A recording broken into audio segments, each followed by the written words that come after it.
But at the same time, they want something new and fresh and exciting. And so there's like a balance. Why do you see Purdue Indianapolis as such a game changer, and how might it influence campus design and the surrounding community here in Indy? If you were to design something for K-12 now, what could you potentially take from your experience with universities to make K-12 better? That's a very different design approach. And you certainly want to stack all those elements in a different way. If we could get people to just make good decisions that way, to choose the right glass, like those make huge impacts.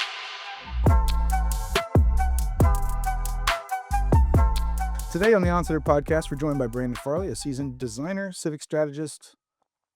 We'll call you a civic strategist. I'll take it. Okay. And an advocate for the transformative power of the built environment, currently shaping educational and civic spaces at American Structure Point. From reimagining public infrastructure to designing for sustainability and mentoring the next generation of architects, Brandon's work bridges policy, design, and purpose. In this episode, we dive into what it really takes to build cities that reflect their people, projects that balance beauty and function, and the leadership required to keep it all moving forward.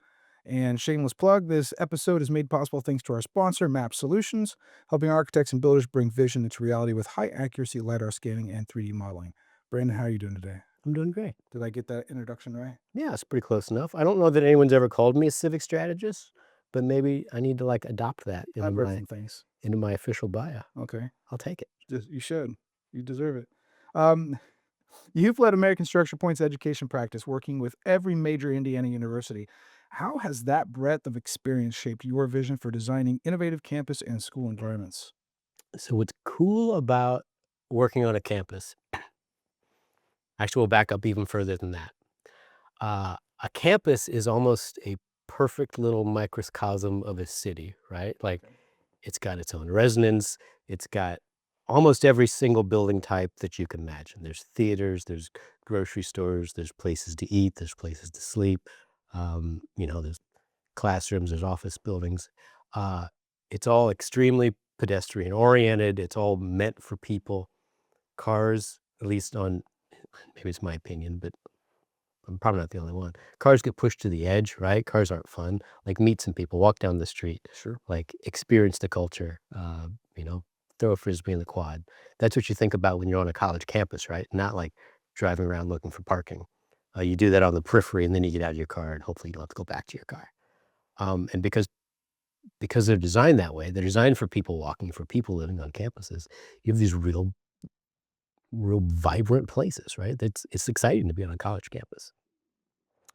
We're probably going to do this a lot because I was going somewhere and now I forgot what the question was. What was I answering? How has that breadth of experience with all the schools that you've worked with shaped your vision for designing innovative campus and school environments? Okay. So what's exciting about it, when you add something to a college campus, hopefully you're adding something that's there for the next 100 years, the next 200 years, right? They're these wonderful little places, and they really care about their environment. And so it's kind of an honor to be able to do something to contribute to that, right? You go into these great campuses and you look at buildings that are hundreds of years old, and you think, oh, it's somebody designed this and they designed it to work in that way, and it's still performing that function 100 some years later. And you think of the thousands or probably tens of thousands of students and teachers and faculty whose experience of the campus has really been affected by the design of this facility. And so it's an incredible experience. Campuses are cool because they're all different. Everyone, they have very different personalities is probably not the right term, but they're, they have different textures and feels, and even the sizes of them. I think personality fits. Yeah, sort of. I mean, that's kind of a cartoony way to think about it. But I went to Ball State, and at Ball State, it was a real concern that maybe I couldn't walk from one class to another, and you kind of had to think about it a little bit. But, if you look at Purdue or Purdue West Lafayette or IU Bloomington, some of the real big campuses, you can't. That's not even a question, right? And so you have to kind of think about it and interact with campus in a different way if you need to make long trips from one side to the other.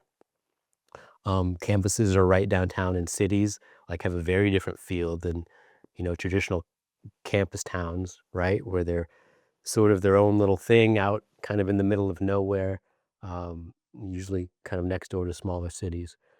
And often that's the That's the biggest industry in the city, right? The term college town comes up for a reason. Uh, and so, like, did I get distracted again? Where are we going with this question? Yeah, just So, how your experiences shaped your vision yeah. when designing.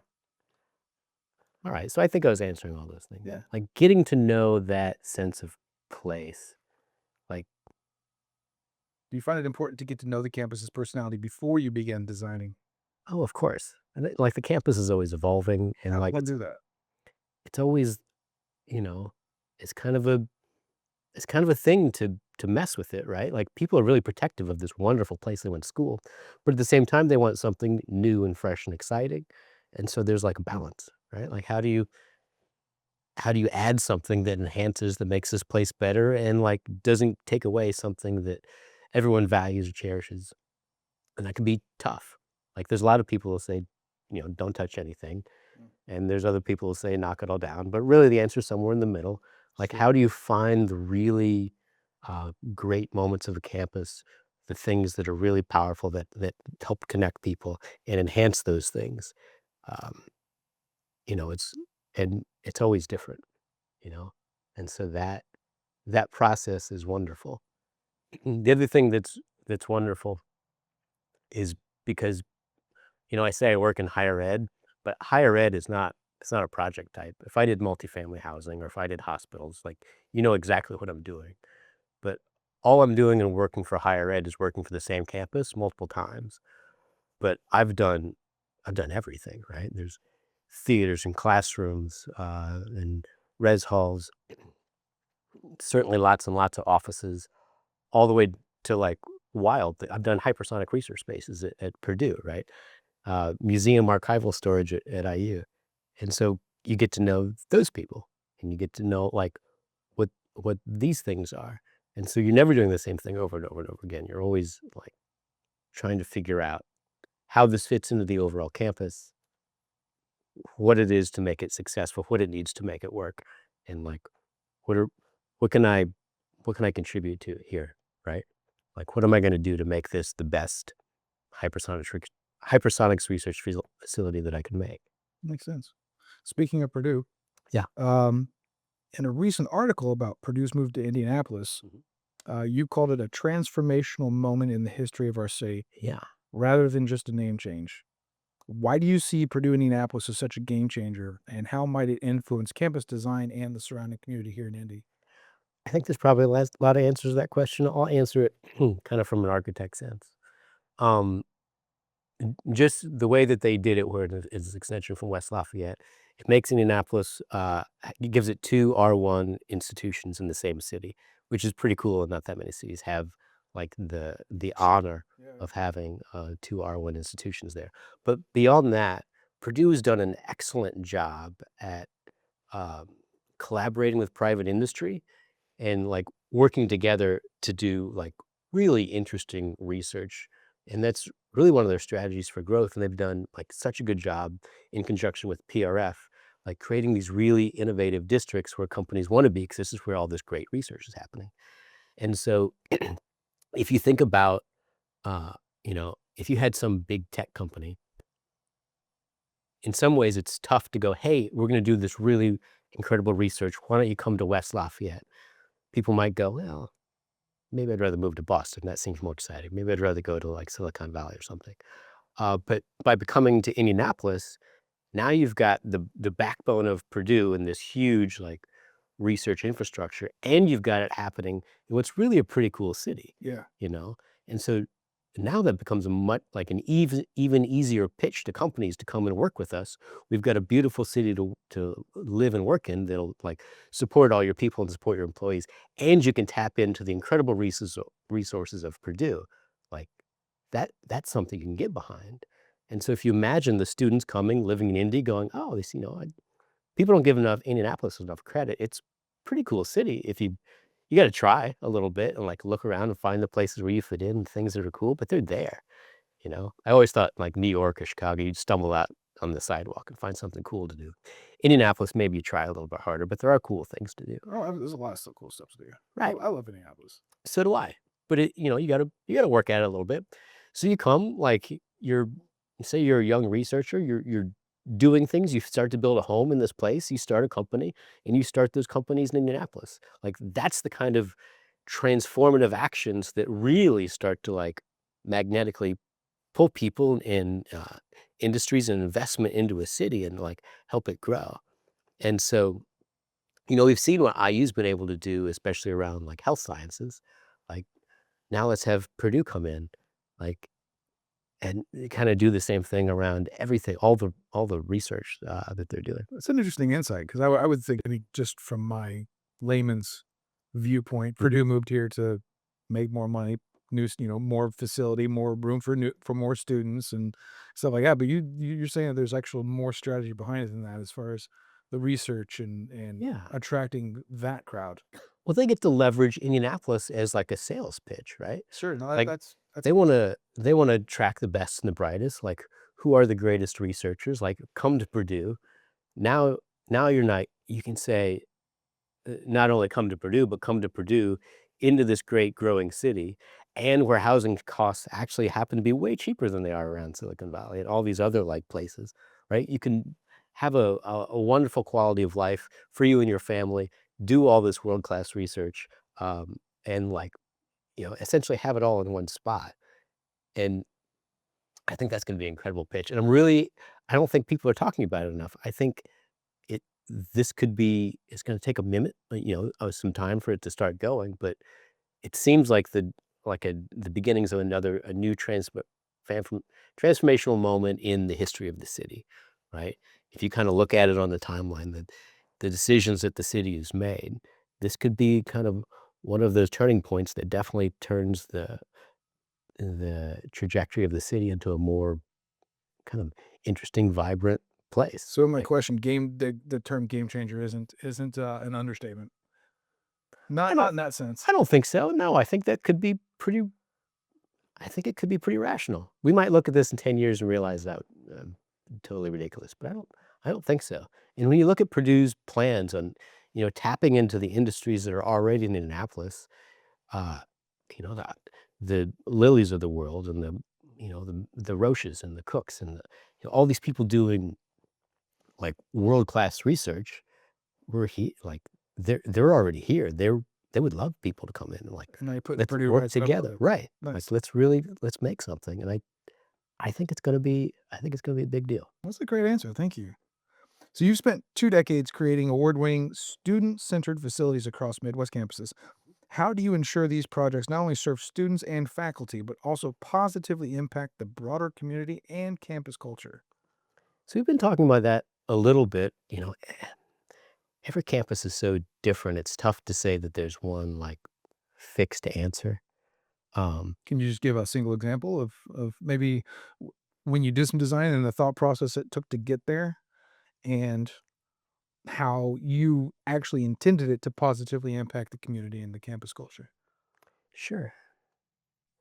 I'm trying to think of, if there's any time that those 2 things, like, overlapped, because you kinda have to think of it differently, right? Like, it's a little overbearing to say, "Oh, this community is the college," but there's certainly places where the college is a huge part of it. Like, West Lafayette would be a very different place if Purdue went away, and so there's a mix there, and so I think you probably think about those 2 things separately, right? Like, how does the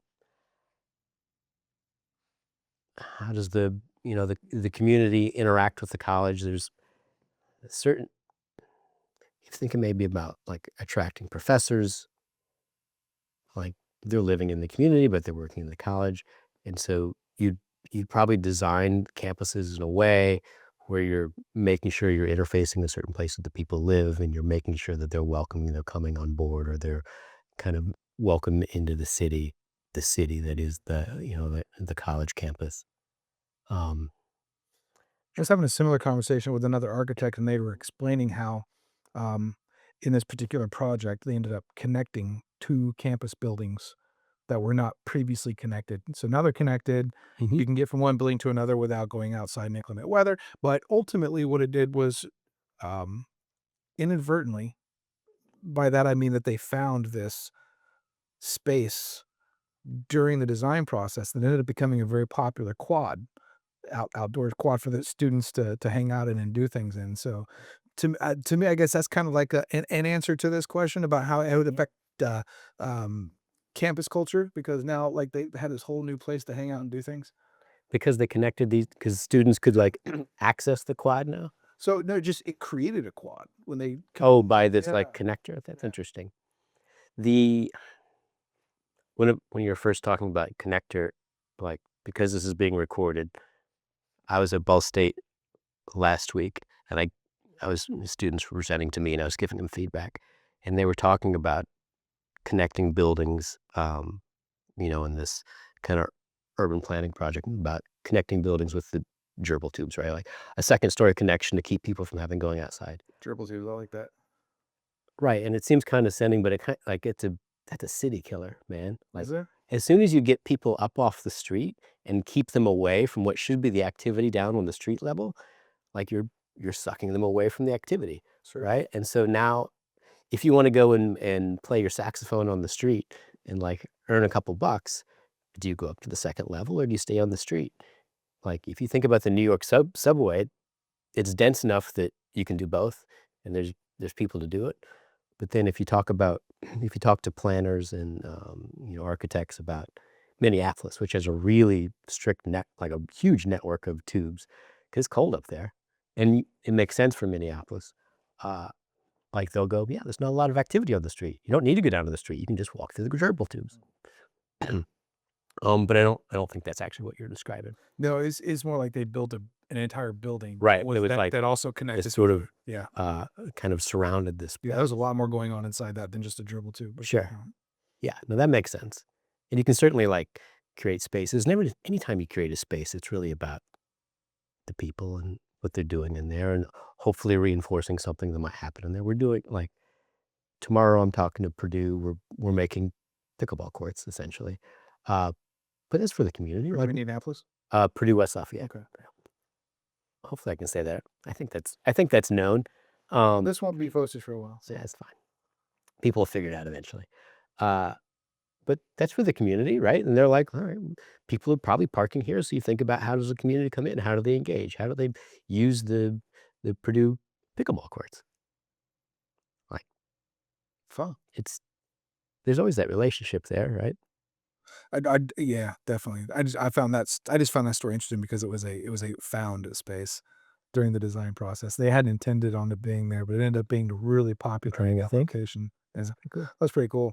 So you're very deeply embedded in education, from your design to the fact that you're an education practice leader. You're even chair of a high school design competition. We've had a conversation about you've been doing that for 20 years. Mhm. You have to love something like that to do that for 20 years for sure. You've touched both K through 12 and university projects. What are the biggest differences between designing for K-12 schools versus college campuses, and what lessons from one can inform the other? So I've only worked on a handful of K-12 schools, um, and they've really been in two parts. The like the local community schools, like a local K-12 school, has a very different management structure. There's a school board, and they have meetings, and you're working for a group of people, and in order to do that type of work, you need to be set up for it. You need to kind of work at their pace. It's gotten harder in Indiana because we have this referendum process, uh, and so, like, I've tried to not do that much municipal K-12 work. There's people that do a really good job with that. I've left that to them, uh, largely. Uh, where I have done more K-12 work, like the Indiana School for the Deaf and the Indiana School for the Blind are making a co-located campus. But, like, yes, that is a K-12 institution, and you still wanna approach it with the same sort of, like, joy and exuberance that, like, a really great K-12 school needs. But at the same time, it operates much more like a college with, there's a different management structure. It's owned by the state, so it operates very similar to a public institution, like an IU or Purdue with certainly fewer people, but similar to that, than working with a K-12 school.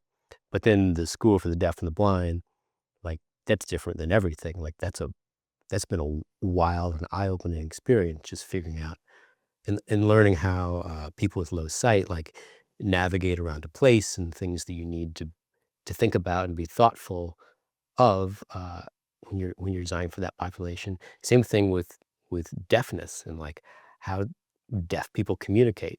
In a lot of ways, learning ASL is a superpower, right? Sure. Like, if you can see somebody, you can talk to them, and that's incredible, but that also means that every window now has a new meaning, right? Like, imagine how much more talking you would have done if when you're walking down to school on a hallway, you could look into any, like, classroom door and just have a small chat with any of your Quite friends. dynamic. Yeah. That's the thing, like, everybody can listen in on everybody else's conversations because everyone's having, like, conversations from Interesting. hundreds of yards away. You could talk to people on the other side of the football field.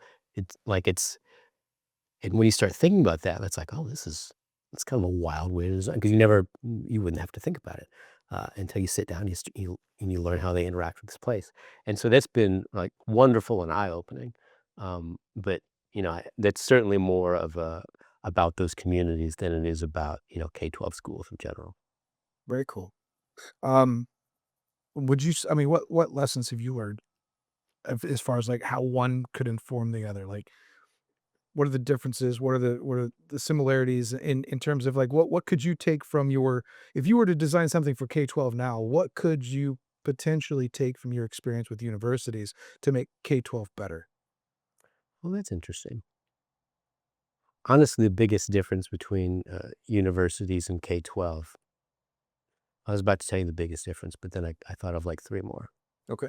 Sure. They're wildly different projects, Sure. right? Like, you gotta start with budget, right? Like, K-12 schools are not spending the amount of money, at least most are not spending the amount of money that universities are. And universities are doing that, 1, because they have the money to spend, but also because you're using that to recruit. Like, part of your pitch is come to campus, tour around, like, look at these incredible facilities. This is where you're gonna sleep. You get to eat over here. Municipal schools attract the people that live in their district, Sure. and they're certainly attracted by the schools, but I think it has as much to do with the quality of the education that you're gonna receive there as whether the classrooms are bright and shiny, you know? So they're certainly coming at it different ways, but then just from an architect's perspective, K-12 almost always is a single building, like, it's one building that's trying to do everything, Sure. uh, and a campus is Small city. a small city, and it's one small city that's trying to do everything, and so you're gonna add to it and think about it in a way that's totally different. Like, K-12 schools are tough. There's a lot going on in a K-12 school. It's all the things under one roof, except for maybe housing, but it's everything else, and so that's a very different design approach, and you certainly wanna stack, all those elements in a different way. So, yeah, I don't know. There's probably fewer parallels to draw between the 2 than, things that are equal. I think with any design anytime you're designing something, it's always about how do you make the most of what you've got within these constraints, and a lot of times those constraints are budget, but not always. Sometimes it's space. Sometimes it's time, whatever it is. Like that's the challenge of architecture, right? How do you do the most with by having the least? But you learn that in higher ed, but you do the same in K-12 as well. That makes sense. That's good. That's a good answer. Okay, thanks, Matt. You're welcome.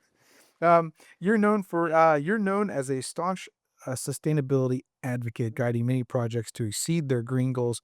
How do you integrate sustainable design into educational projects? And can you share an example of balancing sustainability with the functional needs of a campus or a school? So the thing about sustainability is, before we had the word sustainability, it was just whether you're a good architect or not, right? Like, if you think about the most impactful design decisions you can make are almost like one step before you even get to architecture.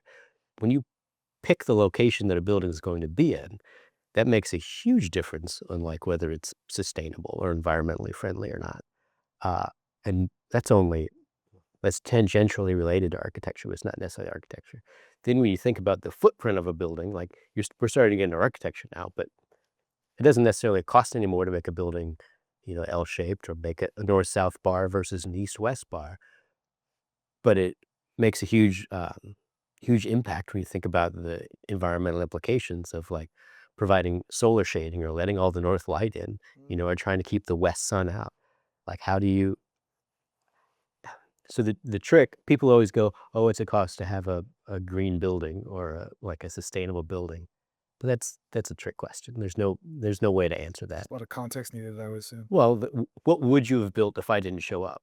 And so if I'm just doing a good job as an architect, if I'm making the right basic decisions, if these two things don't cost anymore, I as an architect need to go, but this is a better decision for these 5 reasons, right? And so if you're pouring those things into a building early, like, there might not be a huge difference between a sustainable building and one that's not. By the time you start adding things onto it, like, "Oh, I need PV panels on the roof," or, "We need to we're capturing our rainwater." When you're doing things like that and you're adding on to it, you can certainly say, "Oh, I wouldn't have done that, with unless I was trying to achieve these goals possibly." But just basic decisions, it's just being a good architect. Like, that's if we could get people to just make good decisions that way, to choose the right glass, like, those make huge impacts, and they necessarily don't cost anything. Can you share an example of So balancing functionality and sustainability in that? sure. I'll give you one that I'm really proud of. We were designing it was an office building for a construction company, and it was actually turned out to be a pretty nice building, but we didn't have very much of a budget. It was same, like, how are we gonna do the most that we can with, like, this pretty tight budget? And so we designed it, and it was a real simple facade, but I really carefully designed these louvers to function, right? A good exterior sunshade, lets the sun in the winter to heat up the building, but it keeps it out in the summer, so you reject that heat, you're not trying to fight it. And they were sitting down, they're like, "Well, those look pretty cool, Brandon, but, like, I think it'd be cheaper if we got rid of them. We're trying to figure out where to cut costs." I said, "Well, I'm not actually sure if that's true, like, what are you talking about?" So we had the engineers do the math, and so they calculated it, like, the savings these sunshades were making versus, not having them, and the cost they would have taken to upsize their HVAC essentially meant that they couldn't afford to not install the sunshades because they were doing their job, right? This wasn't I'm not just, adding some icing to the cake here. This is a true functional element that not only makes the building perform better, actually is saving you money. And they're like, "Oh, how about that?" You know? Sounds like it would make it look nicer too. And it did look nicer. It broke up that facade and it gave it some texture and like, it it was a these were a nice little piece of business. Um, but there was something to it. There's some meat behind it, because it was done purposefully and thoughtfully. And so, like, that's one of my favorite examples of, like, really good sustainability, because that's really just good design.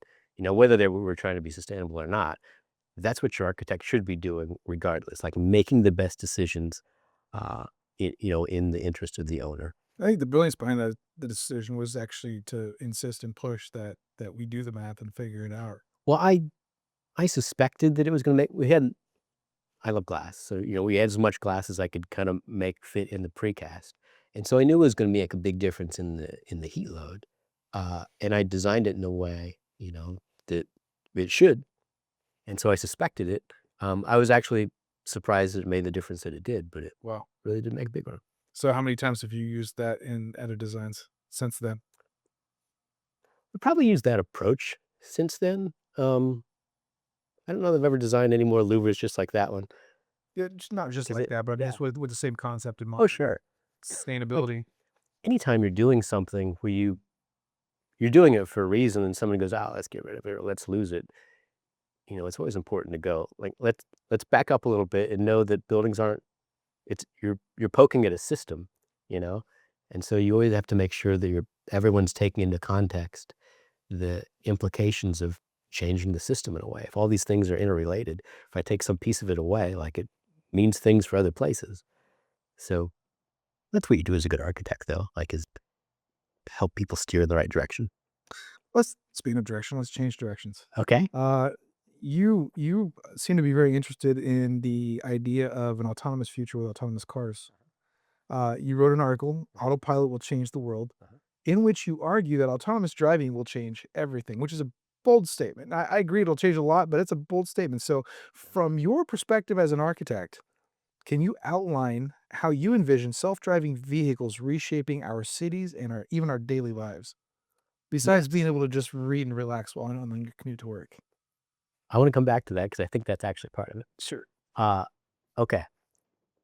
I'm gonna get the statistic wrong, but I think it is if you look at Indianapolis, I'm pretty sure 23% of Indianapolis is, like, parking lot, Okay. alright? Within the confines of Are we Indianapolis. including parking garages and No, surface parking lots. okay. So, I actually don't know. Somebody Google it. It's a very high percentage. It's in the 20s. It could be in the 30s.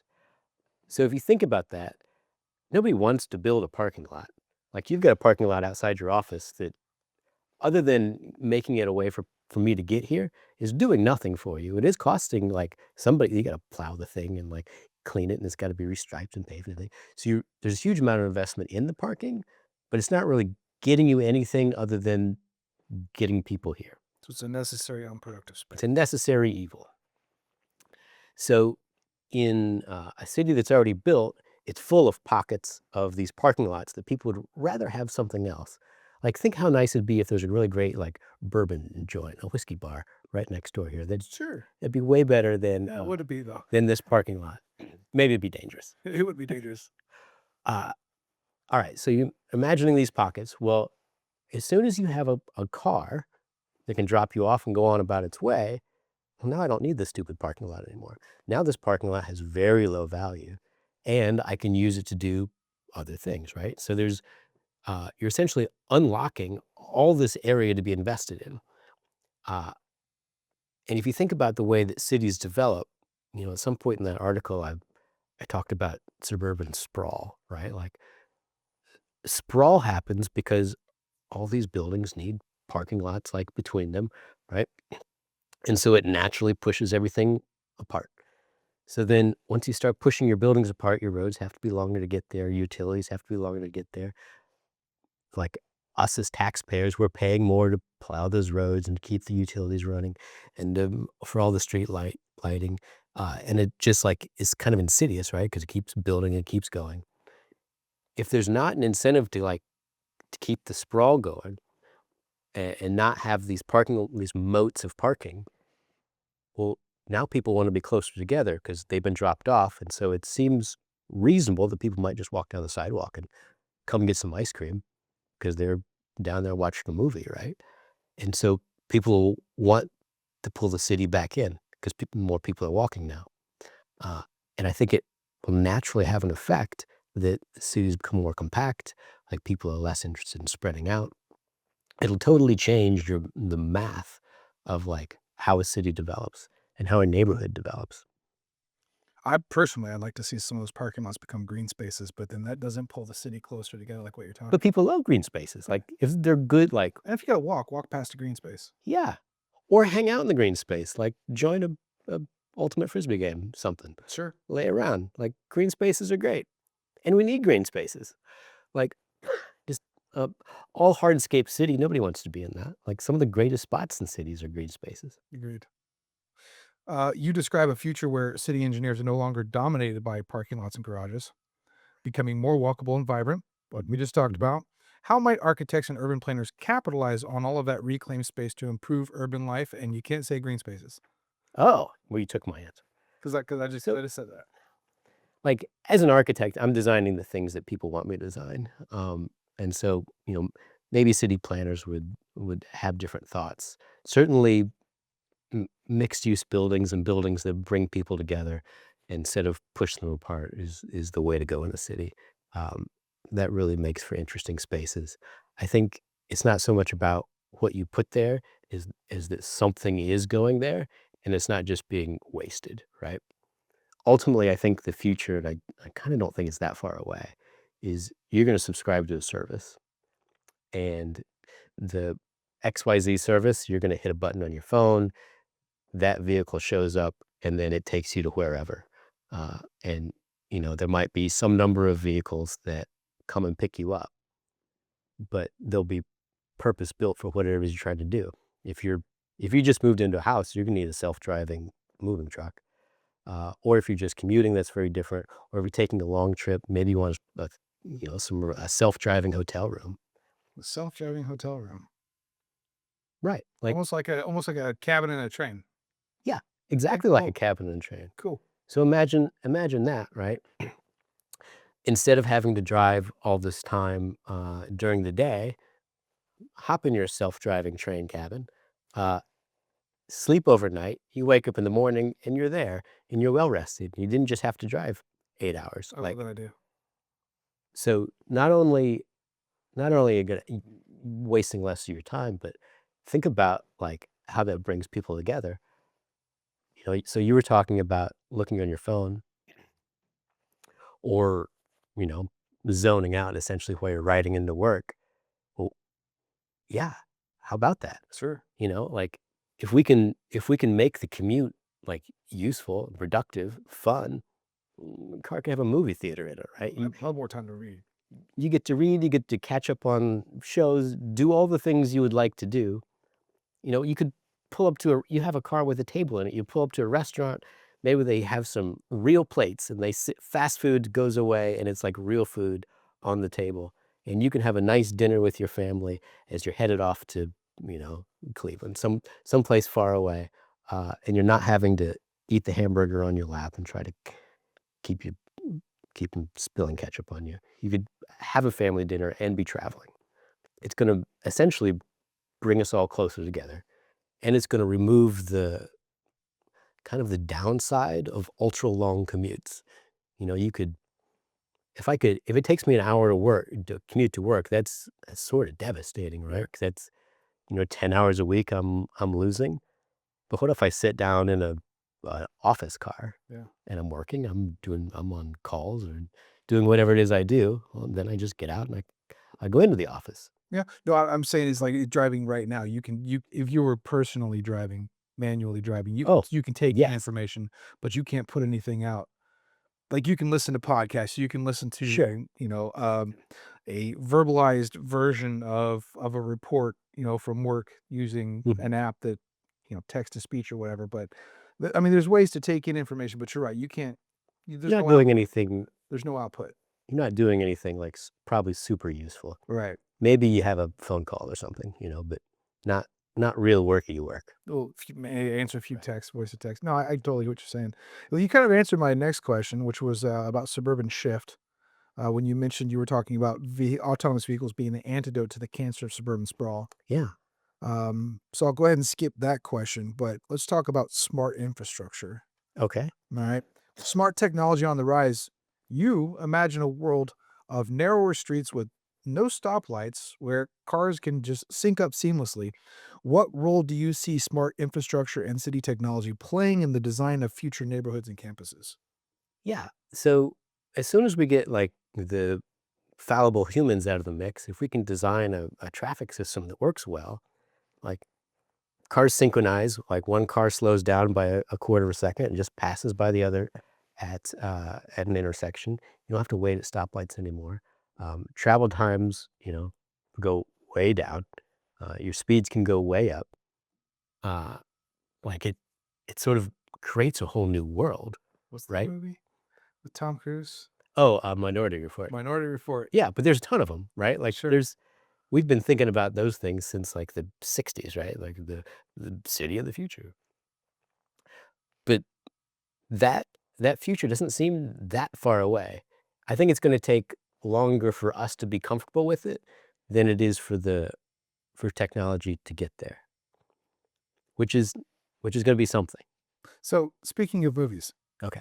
um, you're talking about the cancer of suburban sprawl. And you talk about how that could transform a city. Can you think of a movie that would realistically look like what Indianapolis could look like once autonomous vehicles and and design around autonomous vehicles within the city has actually happened, say, I don't know, 30, 40 years from now. What movie do you think would be the most accurate as to what Indianapolis could look like? And don't say Interesting. Fifth Element. I don't feel qualified to answer this question. Do you have a good answer?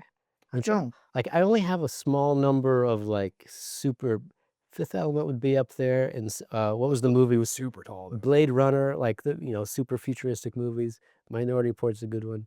But all those are it's always in very, like, dense, like, Yeah. urban cities. And those are a little more dystopian than I'd like to see Indianapolis become. Yeah, hopefully it's not that bad.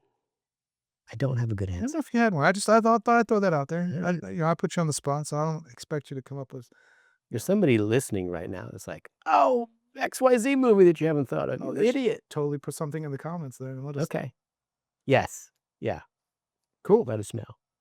So you foresee neighborhoods prioritizing people over cars in an autonomous area. Are there ways that you're already designing projects today that anticipate these shifts? And what should architects consider now to stay ahead of the tech-driven changes in the built environment? So, in some ways, colleges are already pretty hostile to cars. Like, if you ever tried to park on a college campus, they don't really want you parking there, Yeah, right? you just on It's a the outside, the outskirts. Yeah. well, when people ask for fun facts about Brandon, one of the fun facts about me is I've gotten a parking ticket at every major university in Indiana, and a lot of them are at Congratulations. universities in Indiana. If I was smarter, I would have saved them all and, like, put them in a frame. So, You can make it happen again, I'm sure. I probably should start.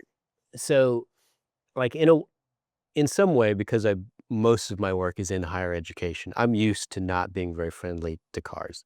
Cars get pushed to the exterior, and that's what'll happen to cities at first, right? Like, if you the other version to subscribing to a service is just you own a car that happens to be able to drive itself.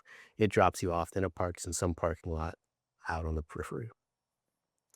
So, like, anybody who's worked on a college campus knows that parking in the middle is going away. That's always the first thing that people start picking on, and trying to develop and turn into something else in a more, like, valuable, useful space.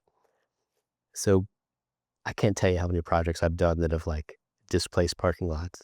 We Ivy Tech Kokomo, there's probably some people that are mad at me there. When we is uh, one of the it's not very often people say design a campus, right? You get to add to a campus. But they said, "Let's design a campus." We're starting over essentially. And so we did. We master planned out this entire campus and returned these 5 buildings that were it it wasn't even really an office park because they weren't particularly connected, but it was the 5 buildings that Ivy Tech owned, and we sat down, we truly made a campus out of it. And now if you drive on to Ivy Tech, it feels like all these buildings are connected. There's pathways, there's walkways, pedestrian connections and places to sit outside, and outdoor classrooms and like green space, and it feels like a proper campus.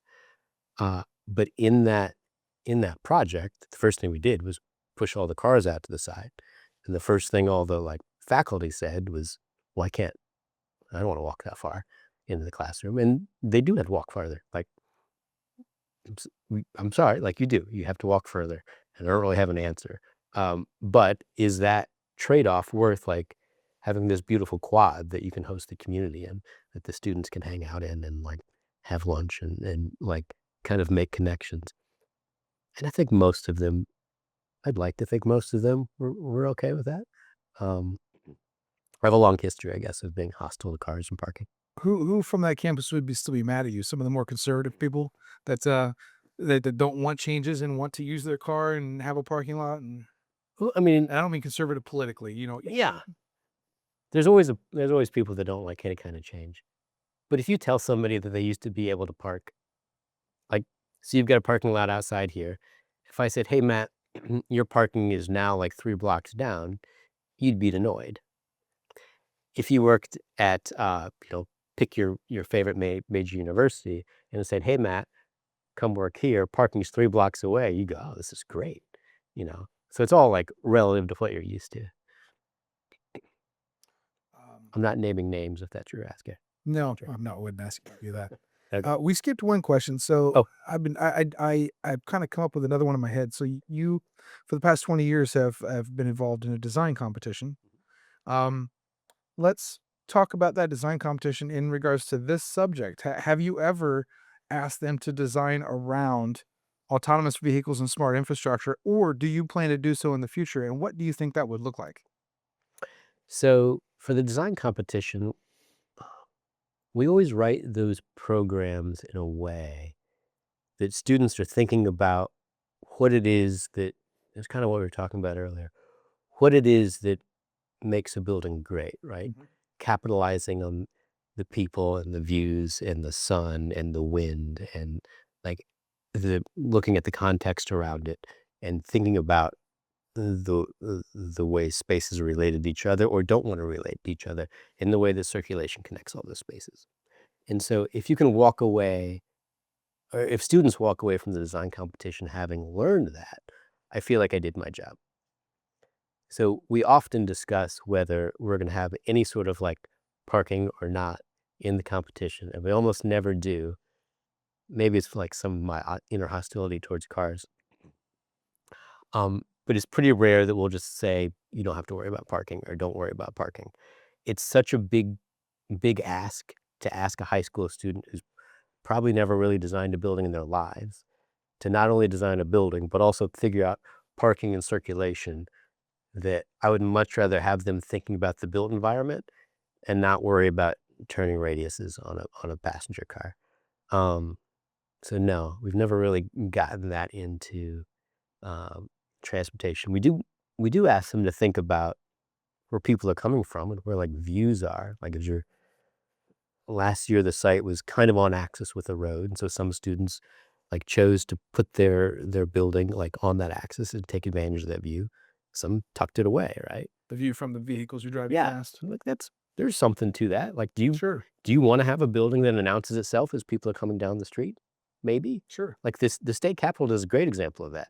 When you turn the corner of, around on Monument Circle and, like, the Capitol is there all lined up, you're like, "Oh, yeah, that's where you belong, Capitol. You're the people's building. Like, right here announcing yourself, like, owning this space, like, that's So much so that it's feels been the right." subject of numerous photographs. Right, Yeah, it looks great. right. So, like, that's a perfectly legit, like, architectural response. So in that way, like, you think about people and traffic, but we haven't really gotten into autonomous vehicles. Gotcha. I was curious. Um, Last question, sort of a wild card. I never share these ahead of time. So, Oh, fun. if you could take a cross-country trip in a self-driving car, let's say a self-driving rail rail Okay, a sleeper car? yeah, sleeper car, S whatever, with any figure from architectural history as your passenger, who would you pick and what would you hope to chat about? Any figure from architectural history. That's interesting. It's a lot to choose from. Yeah, I was trying to figure out what, like, constitutes architectural history or not. Somebody once said that, architecture is the only inescapable art, you know?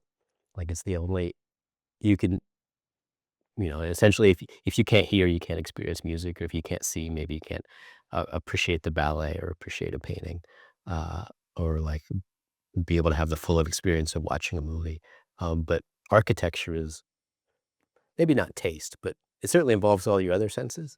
Um, so you could make an argument that almost anybody I could say is part of architectural history, but that's not really what you're asking. Like somebody who's contributing to architecture. You answer however you want. Yeah. So I don't know, and I'm gonna regret my answer later because I'm gonna have thought of a better answer. Well, He's just hit me up before this oh, do episode I get to do like a before this episode publishes. follow on? I've always really liked Tom Main. Tom Main founded Morphosis. He's still alive. Founded what? Morphosis. Morphosis. Okay. It's an architecture firm. Um, it's been around for a long time. They were probably most known for this like real wild deconstructivist period. Uh, Tom is He's gotta be in his 70s now, and he's n he's still a troublemaker, Mhm. and I love that. Like, I like a good troublemaker. Anybody that can still, push the boundaries and get people wound up, uh, we need those people to, like But in a productive sense, I'm assuming. he does great stuff, but you have to be open to that building, Okay. you know? Like, the San Francisco Federal building that he did is a wild building, and when you turn around the corner and you see it on the street, it's like, "Oh, that's a thing." I'll have to look that up. I haven't seen it. It's worth just Google their website. Or if I have seen it, I don't remember. Yeah, they it's beautiful work, but it's certainly non-traditional work, and that can rub some people the wrong way. Uh, but that's like evolution, right? You gotta have people testing the boundaries, and so I'm always interested in when he talks, and I love hearing him speak, whether I agree with it or not, like, I like somebody that works that way, and I think he'd be really fun to hang out with on a road trip. Not all architects are people you probably wanna hang out with. Some of them are real assholes.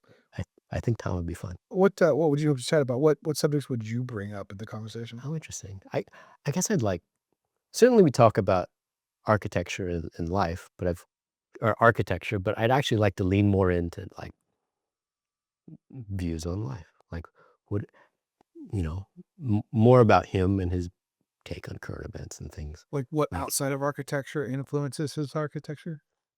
yeah, but also just, like, he's got such an interesting perspective. Okay. I'd want I'd love to hear his perspective. One of the things that I used to do a bunch of work up at Notre Dame, and I was much younger then.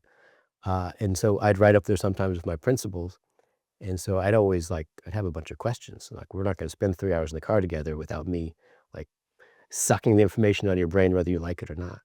And so I'd like to do the same thing with Tom, like, "See, what are you made of, Tom? What's in there? What do I need to know?" That I mean, that answer has made me wanna look the guy up and Yeah, check it out. It sounds pretty interesting. he's definitely worth a Google.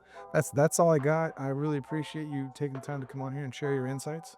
Um, Well, I'm honored that you had me. for sure. I don't hopefully this was a good episode. I enjoyed it.